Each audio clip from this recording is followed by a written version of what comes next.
Dans cette seconde vidéo, nous allons étudier la position relative de deux autres droites.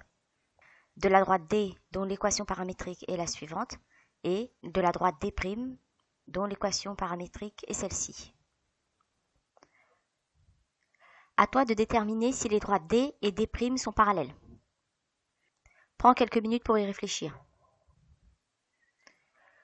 Tu as donc calculé les coordonnées d'un vecteur directeur de la droite D, moins 3, 1, 2, que tu retrouves ici, moins 3, 1, 2, et les coordonnées d'un vecteur directeur de la droite D'. V de coordonnées 2, 2, moins 1, 2, 2, moins 1.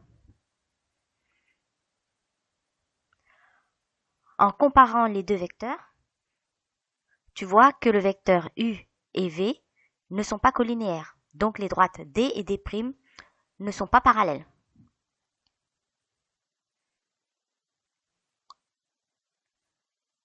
Donc si les droites D et D' ne sont pas parallèles, elles sont soit séquentes, soit non séquentes. Comment cela se fait-il?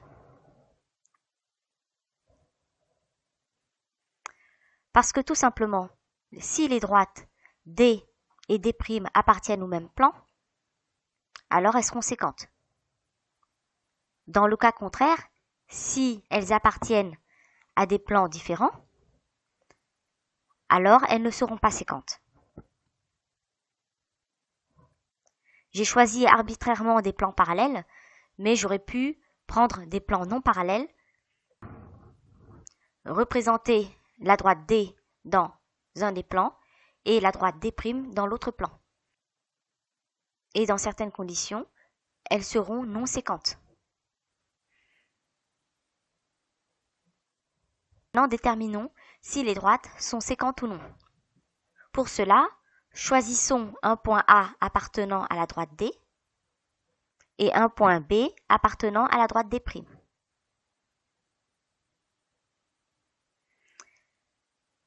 Si les deux droites sont coplanaires, c'est-à-dire qu'elles appartiennent au même plan, alors il sera possible d'écrire les coordonnées du vecteur AB comme une combinaison linéaire des vecteurs U et V.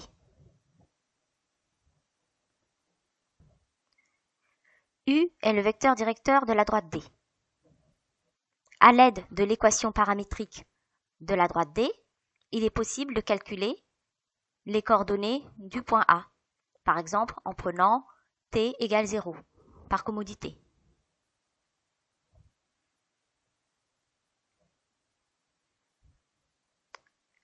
Avec l'équation paramétrique de la droite D', nous avons déterminé le vecteur V, vecteur directeur de cette droite. En choisissant k égale 0, on peut calculer les coordonnées du point B. 7, 2, moins 6. Ensuite, à l'aide des coordonnées du point A et du point B, nous pouvons déterminer les coordonnées du vecteur AB.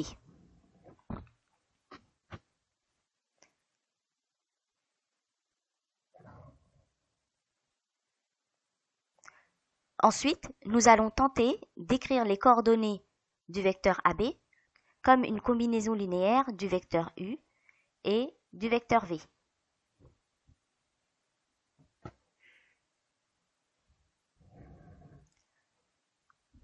On obtient donc le système suivant en disant que 5 est égal à alpha fois moins 3 plus bêta fois 2.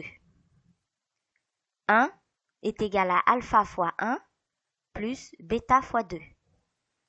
Moins 3 est égal à alpha fois 2 plus bêta fois moins 1.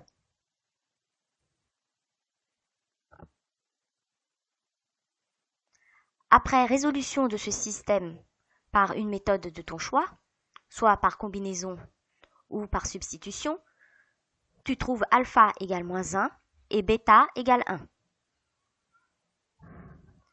Donc le vecteur AB est égal à moins U plus V. les droites D et D' sont séquentes.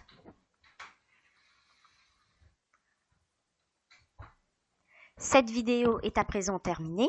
Si tu l'as aimée, n'hésite pas à la liker. Merci et à bientôt.